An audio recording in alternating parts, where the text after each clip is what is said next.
Oi, gente, bom dia. Tudo bem com vocês? Ai, olha que dia lindo. Olha o sol batendo em mim. Oh, glória a Deus, tá um dia maravilhoso. Eu queria fazer um desabafo hoje, assim, um desabafo mesmo. Trazer um assunto aqui que eu pensei agora de manhã, principalmente, e eu queria desabafar aqui com vocês um pensamento. Tô dirigindo, tá? Tô num trânsito horrível, horroroso aqui. Mas vamos que vamos. Consigo fazer as duas coisas ao mesmo tempo. Quando eu estiver olhando pra vocês é porque tô parada com o carro. E eu queria desabafar uma coisa aqui com vocês. Eu recebi um vídeo de uma irmã que já tem muito tempo que não fala comigo, acho que mais de um ano. E aí ela me mandou um vídeo de uma pregação. E eu fui ouvindo essa pregação, uma pregação curtinha, acho que de uns 5, 6 minutos, não sei. E aí, que já é longa, né? Pra quem já passou por isso sabe. Mas, eu ouvindo aquela pregação, a pessoa que está pregando a palavra, eu demorei um pouco para entender, para entender sobre qual texto ele estava falando, porque ele falava muitos textos isolados, né? Começou ali falando, a pregação começa ele falando sobre a tempestade, que Deus vai te salvar na tempestade, que Ele vai te ajudar na tempestade. E aí eu pensei, nossa, será que foi aquela passagem, né, que Jesus está no barco, ele está dormindo e tal. E aí daí depois ele já muda, aí fala que as pessoas estão fazendo alguma coisa contra, né, que tem gente fazendo alguma coisa contra, que dá a entender que pode ser algum trabalho, alguma coisa assim, contra a pessoa que está ali, mas que Deus ia entrar lá naquele quarto, naquele lugar onde a pessoa estava com aquele pensamento, ia tirar você do pensamento da pessoa.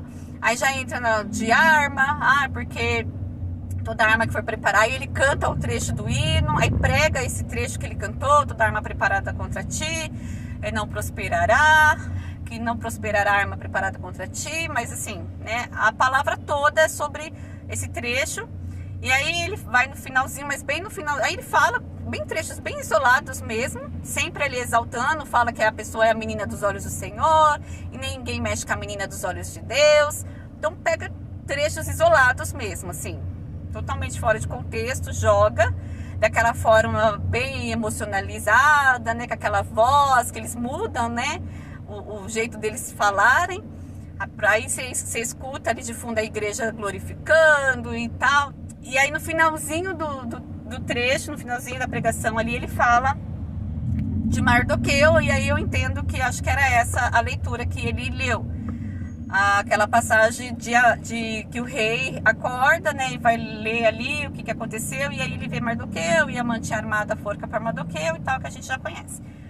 E aí ele traz isso, né, que o rei estava dormindo, Deus despertou o rei, ele foi lá, e aí Deus vai exaltar Mardoqueu, blá blá blá, e aí, né, a gente já sabe, Deus vai te exaltar como Mardoqueu, aí chama a igreja de Mardoqueu, e Deus vai exaltar não sei o que. E aí ele termina, bem a última frase dele, falando mais ou menos assim, né? Parafraseando, que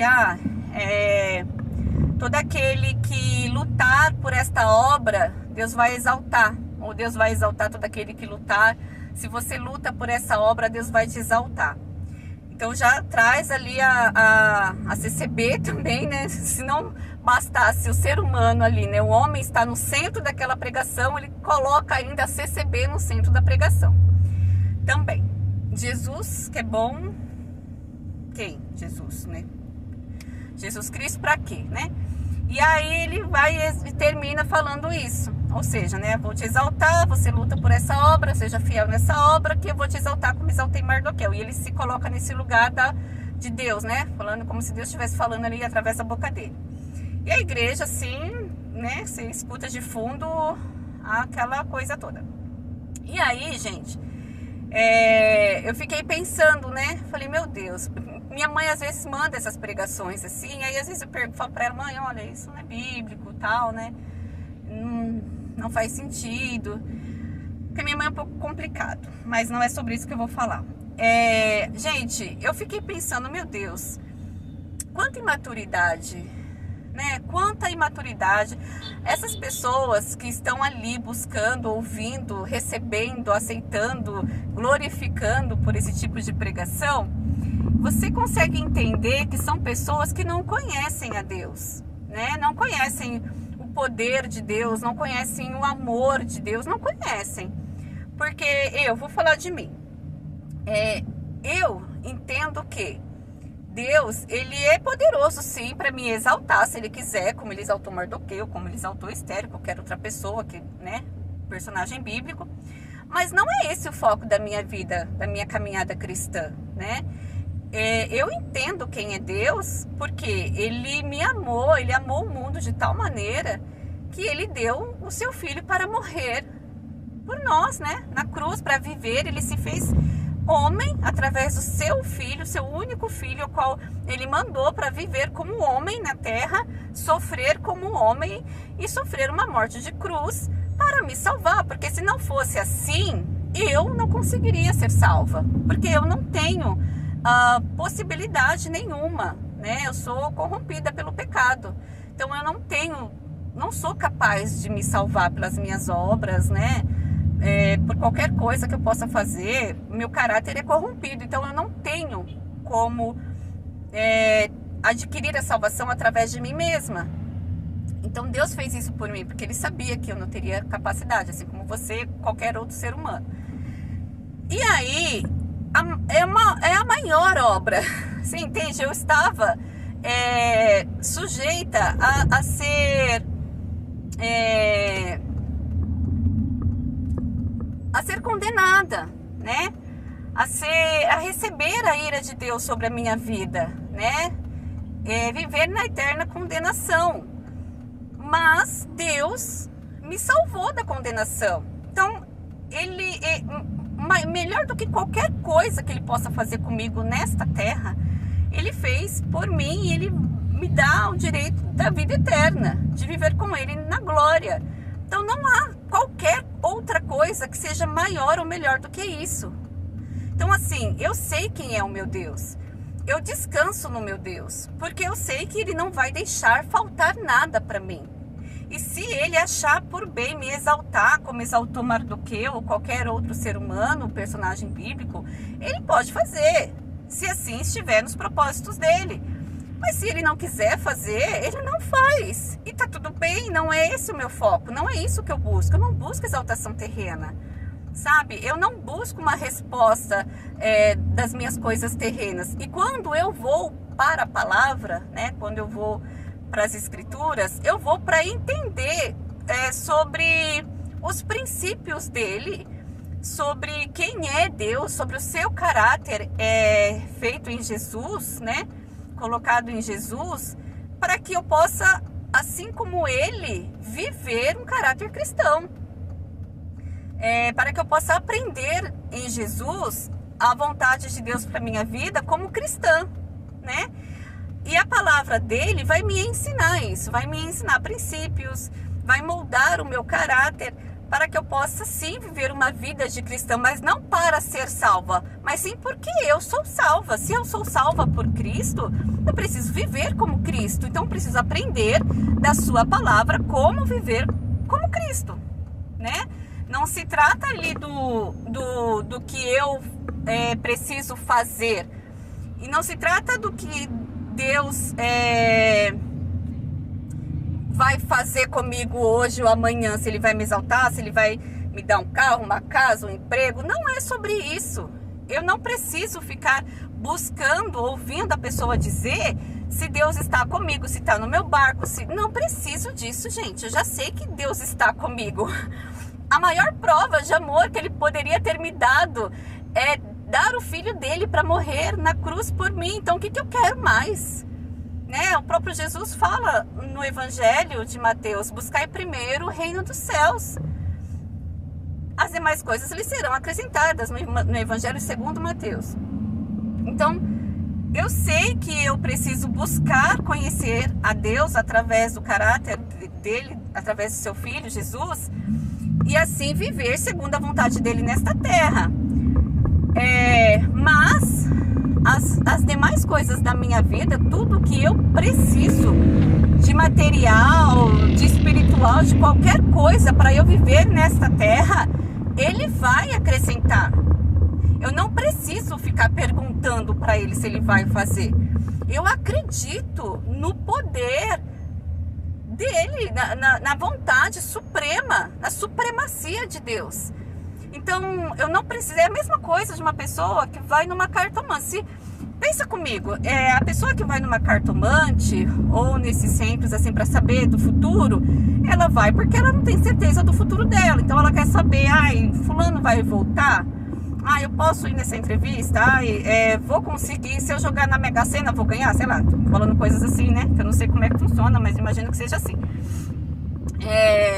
Então, a pessoa que vai numa cartomante saber do futuro, é a mesma coisa quando uma pessoa vai nessa igreja buscar a palavra para saber se compra, se vende, se fica, se sai, se casa, se compra uma bicicleta. É porque ela não conhece o poder soberano de Deus sobre a vida dela. Deus, na sua palavra através de Paulo, fala que Deus tem um propósito para todas as coisas, né? Não, em Eclesiastes Paulo fala que sobre a vontade de Deus é sempre boa, perfeita e agradável para aqueles que o amam. Então, assim, eu descanso em Deus porque eu sei que a vontade dele é boa, perfeita e agradável para minha vida. Eu não preciso ficar perguntando para ele o que ele vai fazer, se ele vai fazer como eu quero, se eu vou ser exaltada, se eu vou ser humilhada. Eu não preciso, porque eu, assim como qualquer outra pessoa neste mundo, sendo cristã ou não, estou debaixo de uma graça comum em que estou sujeita a passar por coisas boas e coisas ruins, né? Então, se eu sou humilhada hoje, é porque assim foi, eu sou humilhada, aconteceu alguma coisa, fui humilhada, ok. Se eu vou ser exaltada amanhã, eu não sei. Se for essa a vontade de Deus para minha vida, amém, louvado seja Deus, vamos ser exaltadas. Se não for essa a vontade de Deus para minha vida, amém, que não seja, porque a vontade suprema dele é o que me importa, e eu sei que o que ele vai fazer para mim é melhor do que eu posso imaginar, e não é essa exaltação terrena que eu busco, porque eu fui salva, eu fui morar com ele na glória. Por que eu tenho que ficar preocupada se eu vou ser exaltada, se eu vou ser humilhada? Gente, que coisa mais imatura. Imagina um bebê, né, um bebezinho chorando.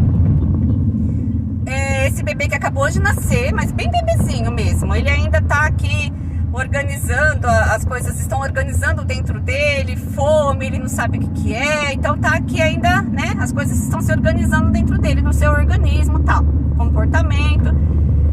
E aí, quando ele sente uma dorzinha aqui, que é a fome, ele chora. Então a mãezinha dele viu que ele acordou, chorou, vai lá e dá leite pra ele. E aí ele dorme. Aí ele acorda de novo com aquele incômodo, ele chora de novo. Então a mãezinha, deduzindo que é leite, dá leite pra ele. Ou se ela acha que é outra coisa, vai tentar cuidar. Então ele precisa chorar, que é um sinal de alerta dele, a forma que ele se comunica, chorando. Porque ele não sabe se alguém vai realmente suprir as necessidades dele ali, né? Então ele chora porque ele sabe, eu preciso que alguém supra a minha necessidade aqui.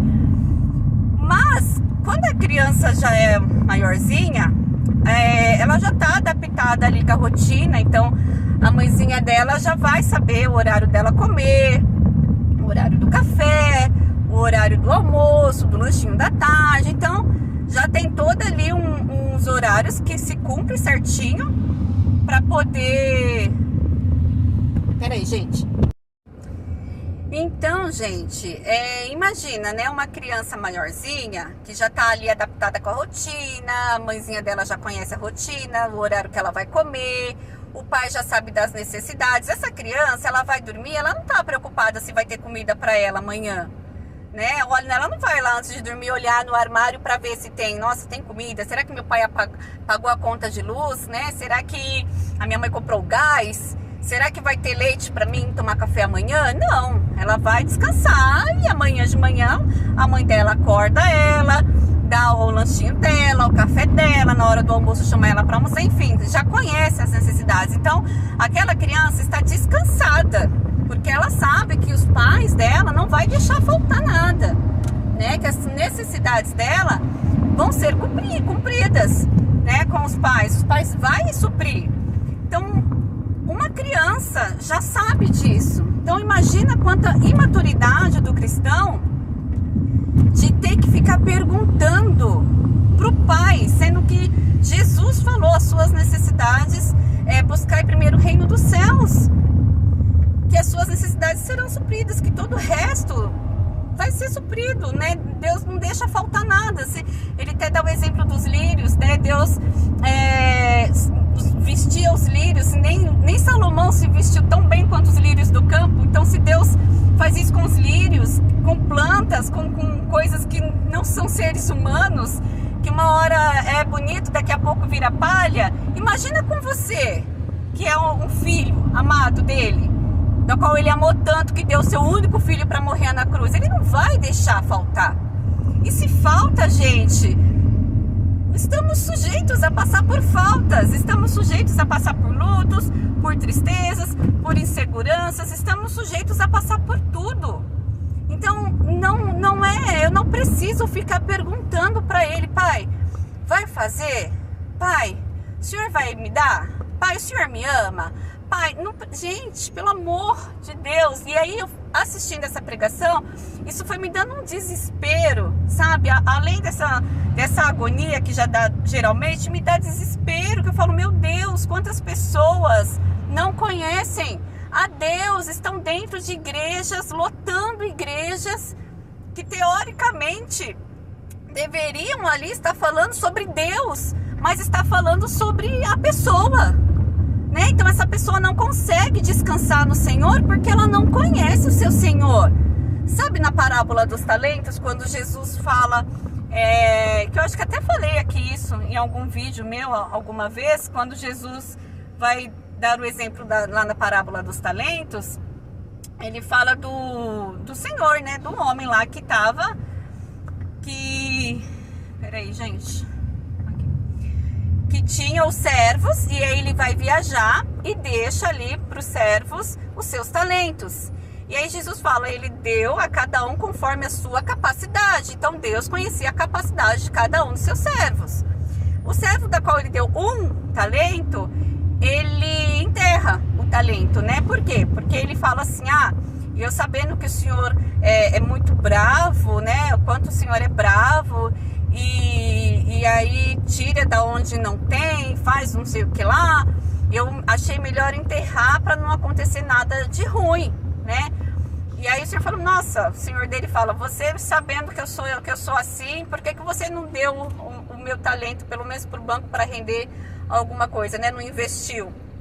Você, servo mau, não conhece o Senhor dele. Ele não conhece que muito mais do que ser um servo bravo, um senhor bravo que tirava da onde não tinha, era um senhor que queria ver o trabalho dele, né? Então não conhece o Senhor, ele não conhecia o Senhor que ele tinha. Ele achava que conhecia, mas não conhecia. Se ele conhecesse, ele investiria o talento do Senhor dele. Então as pessoas estão ali achando que conhecem a Deus, mas se o conhecessem de fato, verdadeiramente, descansaria nele. Porque saberia que aquela palavra de Mardoqueu, de Esther, de Davi que derrota Golias, não se trata de mim, não se trata dela, da pessoa, né? Se trata de uma obra maior da qual Deus faria através do seu Filho Jesus. Vai apontar para isso. Todas as palavras que ali estão, que vai contar histórias de exaltação, de humilhação, contando sobre em que condição o ser humano está e o quão necessária era a obra de Jesus na cruz. É a obra de Jesus na cruz. Então, vai apontar para isso, não vai falar sobre mim. Então, quando eu leio aquela palavra, não, tudo bem, eu olhar para a história de algum personagem e falar: nossa, esse foi fiel, eu preciso ser fiel assim, né? Mas não com o intuito de ser exaltado, receber algo como aquele personagem recebeu, porque eu não sei se é esse o propósito que Deus tem para minha vida. Então eu não posso ir numa igreja, ficar querendo só ouvir que Deus vai fazer comigo, vai acontecer comigo, porque não é esse o propósito da vida cristã, gente. Não é esse o propósito da vida cristã. Quando eu vou para a palavra de Deus, eu vou aprender através dele, através da sua palavra, aprender dele princípios, aprender sobre o caráter de Jesus, o caráter de Deus mostrado para mim através de Jesus como homem, para viver como Cristo viveu aqui na terra e assim levar o evangelho. É ser luz do mundo e sal da terra, para que as pessoas olhem para mim e vejam Cristo em mim, queiram saber quem é Cristo, e eu possa levar o evangelho para essas pessoas. Para onde eu chegar, eu possa ser luz na vida dela. Não estou preocupada comigo, porque eu sei que o meu Deus está comigo, está no meu barco, Ele não precisa ficar me provando isso, eu conheço o meu Deus. O que eu preciso é aprender dele como eu posso ser luz do mundo e sal da terra. Como eu posso levar o evangelho dele para as pessoas. Aonde eu estiver, dentro da igreja, dentro de uma escola, dentro do meu trabalho, dentro do meu consultório, dentro do meu carro, no trânsito, no farol, aonde eu estiver, com o meu vizinho, com o meu marido, com o meu filho. É isso, eu preciso aprender dele, como ser cristã, como moldar o meu caráter nele, porque é Deus que muda, mas Ele vai me ensinando como eu posso ser, como eu posso ter um caráter parecido com o de Cristo, para que eu leve as outras pessoas a Cristo. É esse o propósito da minha vida. A vontade dele para o meu futuro aqui na terra está nas mãos dele. Ele faz o que ele quiser. Eu descanso nele. Porque eu sei que se eu passar alguma dificuldade, alguma humilhação, alguma dor, não é por causa disso ou por causa daquilo, porque eu preciso saber para mudar isso, estou passando por uma batalha espiritual. Não, eu estou passando por coisas que pessoas passam, crentes ou não crentes. Eu sei que Deus está acima de todas elas. E se assim eu estou passando, é permissão dele. Eu preciso aprender como reagir a isso. E eu aprendo na palavra, sabendo como Cristo reagiria, como Ele quer que eu reaja diante disso, diante das coisas ruins e diante das coisas boas. Entende? Não preciso saber se aquilo vai passar, se meu barco vai virar, se Jesus está no meu barco, se Ele vai fazer isso, se Ele me ama, se eu sou a menina dos olhos dele. Gente, isso é coisa de bebê, que precisa ficar chorando ali para receber o leite, porque não entende, ainda não conheceu a mãe que vai dar o leite para ele sempre que ele precisar, porque ela sabe que ele necessita do leite. É isso, gente. É isso. Estou chegando aqui no consultório. Vou atender daqui a pouquinho. E é isso que eu queria compartilhar com vocês. E deixa aqui no comentário o que vocês pensam sobre isso. Eu não vou editar esse vídeo. Acabou fazendo 2, eu vou emendar um no outro e mandar, porque eu até queria compartilhar aqui com você a pregação, mas eu não sei se pode, eu não sei como funciona isso. Então foi um vídeo baixado, então não tem link, senão eu poderia até colocar o link aqui para vocês. Mas enfim, também vocês não estão perdendo nada não assistindo o vídeo, tá, gente? Era só isso que eu queria comentar mesmo, esse meu pensamento. Deixa aí nos comentários o que vocês acham sobre isso. E seguimos, né? Um beijo pra vocês, fiquem com Deus e até o próximo vídeo.